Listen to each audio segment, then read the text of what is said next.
एकतर निष्पक्ष निवडणुका घ्या, नाहीतर इलेक्शनपेक्षा सिलेक्शन करून मोकळे व्हा. मतदार यादीमधील घोळ सुधारेपर्यंत निवडणुका नको, उद्धव ठाकरेंची टीका. महाराष्ट्राची जनता माहितीच्या पाठीशी, आम्ही निवडून आल्यानंतर विरोधक पुन्हा आयोगावर आरोप करणार. मुख्यमंत्री फडणवीसांचा मवियाला खोचक टोला. मतदार याद्यांमधील घोळाबाबत सुप्रीम कोर्टाला सांगून निवडणुका पुढे ढकला. किती दिवस लागू द्या, पण बॅलेटवर निवडणुका घ्या. राज ठाकरेंचं मत. इतके कन्फ्यूज विरोधक मी पाहिलेले नाही. विरोधकांना काय मागणी करावी हेच कळत नाही. सर्वपक्षीय शिष्टमंडळाच्या भेटीवरून मुख्यमंत्री फडणवीसांची टीका.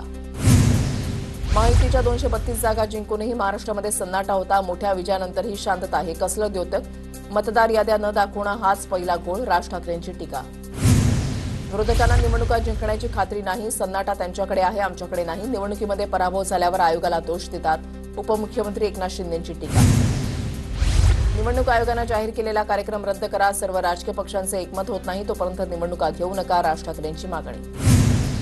कोणाकडे काय मागणी करावी याची विरोधकांना कल्पना नाही. हे सर्व समजणाऱ्या शरद पवारांच्या लक्षात आल्यामुळे ते बैठकीला गेले नाहीत. पवारांच्या अनुपस्थितीवरून मुख्यमंत्र्यांचा विरोधकांना टोला.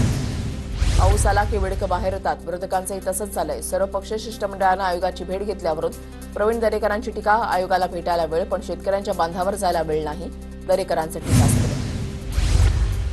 8 टर्म आमदार असलेले आणि 80-90 हजार मतांनी निवडून येणार थोरात कसे पडले? राज ठाकरेंचा निवडणूक आयुक्तांच्या बैठकीमध्ये सवाल उपस्थित.